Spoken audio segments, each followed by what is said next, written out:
Hello everyone and welcome to the first game we'll be showing from round 8 of this year's FIDE Grand Swiss. Levon Aronian with the black pieces now has the privilege to experience the force of nature that is the 14-year-old Yağız Kaan Erdogmuş, and the game is quite impressive. Yağız Kaan had that one loss to Hans Mokeniman. Levon, on the other hand, is undefeated, but only one victory. So they are equal in points, and whoever wins this is still on a fairly good path to qualifying for the candidates tournament. So let's check it out. It's a pretty wild game. Yağız Kaan with white opens with pawn to e4. We have pawn to e6. Levon going for that French defense more and more, even though in the past he was an e5 player. d4, we have pawn to d5 and knight to c3. We have bishop to b4, the Winawer variation of the French defense, pawn to e5 and pawn to c5. And a3 is pretty much an automatic here, but bishop to d2, a very close second favorite.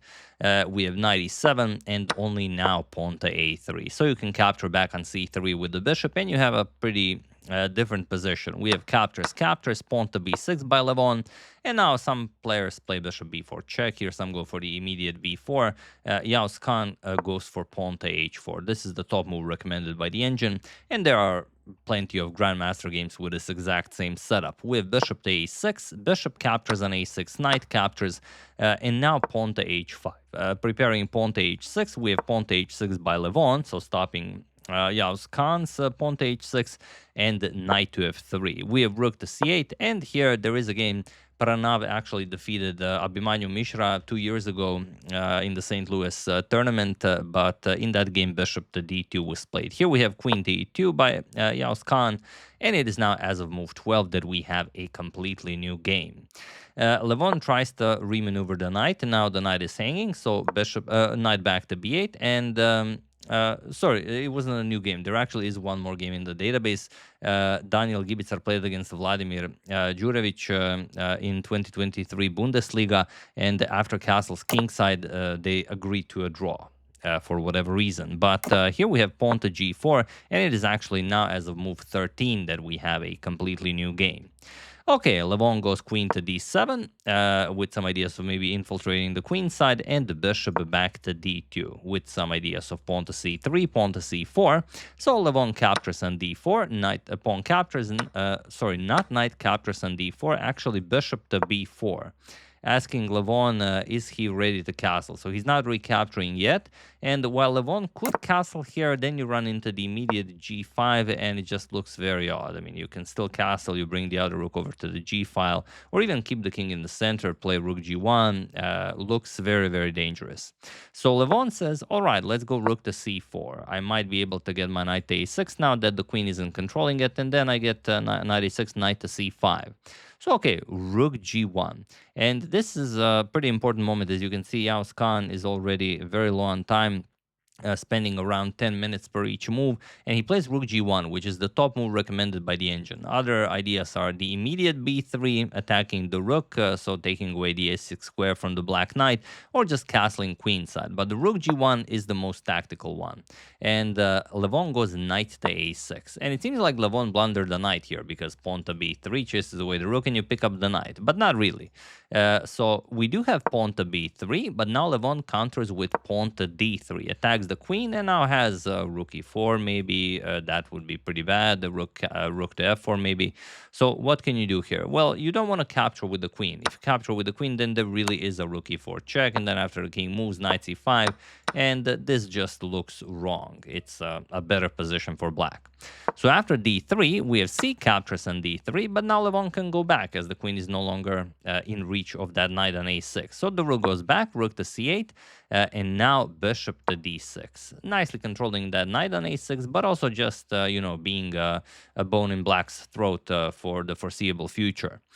We have knight c5, and now pawn to b4, knight to a4, and now queen to d2. Now adding more support to that g5 push, and waiting for Levon to castle. Levon says we should prepare it. One more move, pawn to f6, takes away g5 square, and okay, just threatens captures on e5. That will weaken the bishop here, but Yağız Kaan is ready for it. Knight to h4. And there doesn't seem to be a Levon a way for Levon to successfully get out of this. Levon, in fact, plays the top move recommended by the engine, which is castles king side. But the idea is that after you capture, then comes the bishop captures on e7, and now either king captures and then you fork the rook and the king, or the queen captures and then you fork the rook and the queen. So that's the idea behind knight h4. So it's a very annoying move. So Levon castles, says, all right, you can have the exchange, but your king is still in the center of the board. Bishop captures, queen captures, knight to g6. We have queen to c7, and now king to f1. And this is a very, very important move, as you'll see later on. We have rook to f7. So, and also, if you just capture on f8, then queen captures on e5, and obviously you get it destroyed. The queen nicely connects with the rook here, and it's game over for Yağız Kaan. So king to f1, we have rook to f7. Levon keeps the exchange, and now rook to e1. And here you could play a lot of moves. You could improve your position with king to h7. You could go for knight to c3, activate the knight this way. But Levon goes for a queen trade. He forces it. Queen to c2. And you should go for this. Captures, captures. And now it looks a little bit weird. Let's say you trade here, captures, captures, because the rook is controlling the second rank. But you don't care. You're just going to play pawn to f4. The knight defends it. And next you play rook g2. You kick away the rook, and you enjoy a very nice game. This is actually close to winning for white here. But okay, after queen to c2, we have rook e2, saying, okay, let's trade on d2, as he's already down to 1 minute on the clock. In fact, he made this move with less than a minute on the clock. But now the difference is, once Levon trades, he gets rook to c3, and you lose the a3 pawn. You cannot defend both d3 and a3. So, okay, king to g2, we have rook captures on a3, and now rook to e1. Again, played with 7 seconds on the clock. Yağız Kaan is playing an increment here, and he has to make 10 more moves to reach time control, gaining only 30 seconds for each move he makes. So Levon, of course, wants to play fast. He plays knight to c3, and now you could go for pawn to f4. That's definitely an option, but we have rook to c2, and now pawn to d4, cementing that knight on c3, further restricting white's movement, and saying, okay, you have 34 seconds on the clock. What do you do?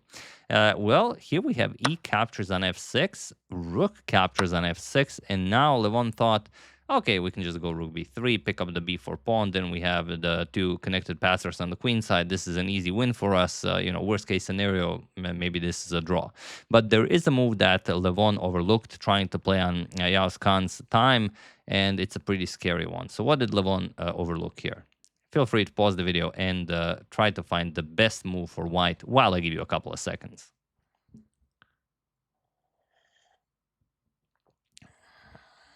The move Levon overlooked, and whoever found this, congratulations, you are an amazing endgame player, is rook to e4. And now the problem is, if you capture that rook, then you get checkmated. Rook c8 check, and wherever the black king goes, or you block with the rook, doesn't really matter, you just get checkmated. Rook to f8 is checkmate, rook to h8 is checkmate. If the king goes to h7, it just doesn't matter what you play. And if you go king to h7 sort of preemptively, then let's say rook captures on d4, and now Levon could give up the exchange, captures and captures, and try and hold this. It's not easy, but maybe you can still play a pawn to f4. It still looks really, really bad for black, but it is a game. But Levon played pawn to e5, and now Yağız Kaan is completely winning. Rook captures on e5. We have pawn to a5. Levon wants to create a pass pawn on the queen side. Rook to e8 check. We have king to f7 and rook to e7 check. And the best thing for Yağız Kaan is that he can now repeat a couple of moves, not all of them to force a threefold, but just enough to reach time control. We have king to g8, b captures on a5, rook captures on a5, and now again rook to e8 with check, rook to e8 with check, king f7, rook to e7 check, king g8, and now he goes rook to d7, reaching move 40, and time control has now been reached. Levon goes rook to b5 because what else do? You cannot really defend this pawn. If you go rook a4, then rook d8 check, king f7, pawn to f4, and there's no move that black can make here. It's just a terrible position. This knight on g6 is a monster. So after rook d7, Levon played pawn to b5, also reached time control, even though it wasn't really a matter, a huge matter for him. He had 40 minutes on the clock, but both of them are now in time control. Now Yağız Kaan captures that pawn on d4. We weakens the knight on c3, and Levon has to do something. Rook a3. He can't allow both of the rooks to come to the back rank and the 7th rank. We have rook c1, and now king to h7, maybe even with ideas of capturing on g6. We have rook to d8, now basically forcing the capture, as rook to h8 will be checkmate. So rook captures, pawn captures, king captures, and now rook to e1. And this is now objectively winning. It's only a matter of is 26 minutes enough for Yağız Kaan to win this game against Levon. We have rook a7, rook to e6 with check, and now you have to go back. If you go up the board, then just king g3, and there's really no defense here. Even if you play rook f7, you stop f4, all of a sudden rook g8, and no move for black here. Whatever you play, look at this, b4, rook captures on g7, rook captures f4 checkmate. So beautiful ideas here. So Levon realizes he has to go back. He plays king to f7, and now rook to b6. Puts pressure on the b pawn. Rook to c7. We have king to f1, pawn to g6, and now just a rook d to d6. And he was in this position on move 49 that Levon Aronian resigned the game, as there is nothing more to be done here. Now the pawns will start falling, and there really isn't anything he can do. The rook is useless. If the knight moves, you lose the b pawn. If you do nothing, you're going to start losing these pawns. And that's pretty much it. So first loss for Levon Aronian in round 8 of the FIDE Grand Swiss, whereas Yağız Kaan gets another win against a very, very strong grandmaster, a former 2800, and you know, a player who's not just a former 2800, but also is playing incredible chess. He won 2 big tournaments this year. So I mean, Yağız Kaan is definitely incredible, and no wonder Magnus said that out of the youngsters that are coming, he's mostly impressed by the 14-year-old Turkish Grandmaster Yağız Kaan Erdogmuş. And yeah, pretty incredible. This is the first game we're showing, so we're going to check up on other games as well, and then we're going to discuss the standings. Gukesh is still battling it out with Divya. It's pretty crazy game, so if you have a favorite, use the hashtag suggestion. If not, wait and see what I come up with. So yeah, really hope you enjoyed it. Very nicely done by Yağız Kaan. He is still in contention for the candidates tournament after this win. I would like to thank Christian Fisher, Carmen Polifronio, Austin Wheeler, Ali Yurukoglu, and Joseph McCardle for your contribution to my channel. Thank you a lot. I really appreciate it. As usual, you can check 2 of my previous videos here. Thank you for watching, and I will see you soon, continuing to check up on your wonderful suggestions and whatever else happens in the chess world. Thank you all. I will see you soon, and have an excellent rest of your day. And if you want to learn how to fight, how to win games in a most convincing manner, first link in the description below. Download Lotus Chess and start your journey today. See you soon.